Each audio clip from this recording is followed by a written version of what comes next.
Bismillahirrahmanirrahim. Assalamualaikum warahmatullahi wabarakatuh. Alhamdulillahirabbil alamin. Allahumma shalli ala sayyidina Muhammad wa ala ali sayyidina Muhammad wa barik wasallim. Pemirsa yang dirahmati Allah, diceritakan dalam Al-Qur'anul Karim bahwa Allah Subhanahu wa taala telah menggambarkan keimanan dan kesabaran salah seorang hamba yang dicintainya. Pada suatu hari, seluruh malaikat berkumpul. Mereka berkumpul untuk membicarakan tentang segala urusan yang ada di dunia, khususnya yang bernama manusia.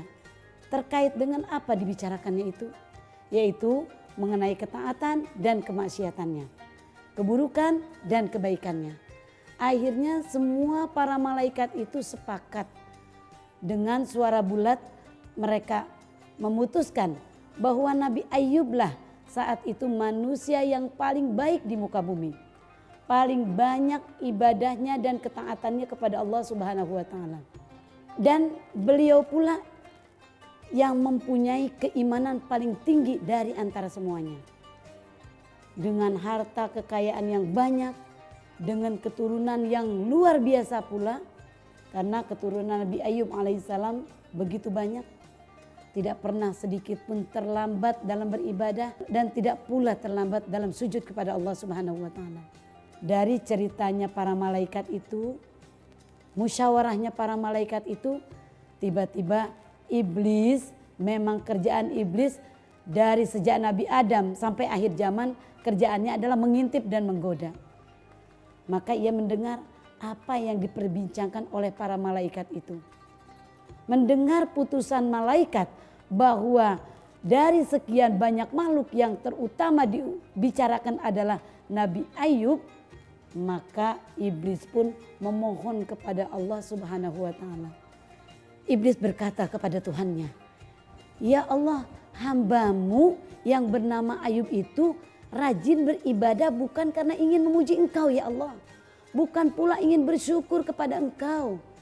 Tetapi Ayyub itu ibadah dan syukurnya itu hanya karena hartanya yang banyak dan keturunannya yang cukup.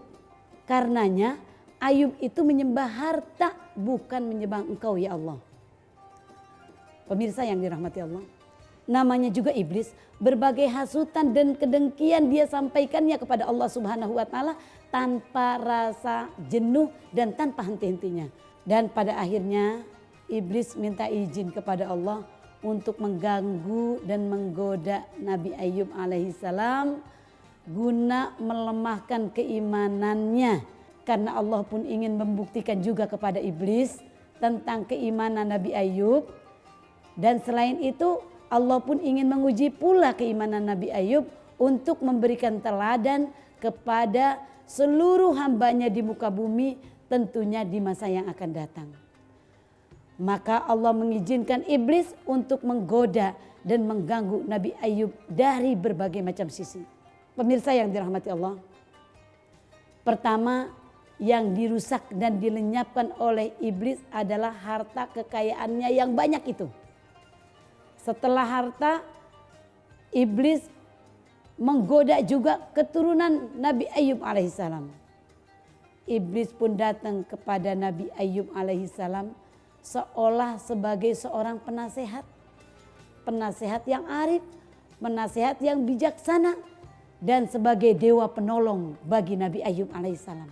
Iblis mau menolong Ayyub dengan catatannya ia minta kepada Ayyub supaya Ayyub membenci Allah dan tinggalkan menyembah dan ketaatan kepada Allah Subhanahu wa taala. Dari ucapan iblis laknatullah itu, Ayyub tetap mempertahankan keimanan kepada Allah.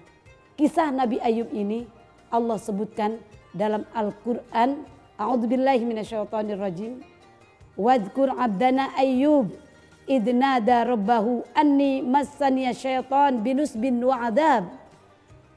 Urkud birijlika hada mugtasalun baridu wa syarab. Wa wahabna lahu ahlahu wa mislahum ma'ahum rahmatan minna wa dzikra li ulil albab. Kata Allah, ingatlah akan hamba Allah yang bernama Ayub ketika dia menyeru Tuhannya. Sesungguhnya aku diganggu setan dengan penderitaan dan bencana ya Allah. Allah berfirman, wahai Ayub, hentakkanlah kakimu. Inilah air yang sejuk untuk mandi dan untuk diminum. Dan kami anugerahi dia yaitu Ayub dengan mengumpulkan kembali keluarganya dan mengumpulkan kembali harta bendanya. Dan kami lipat gandakan jumlah mereka sebagai rahmat dari kami dan sebagai pelajaran bagi orang-orang yang berpikir. Semoga keimanan dan kesabaran kita dapat mengambil contoh dari Nabi Ayub alaihissalam. Wallahu a'lam bishawab. Assalamualaikum warahmatullahi wabarakatuh.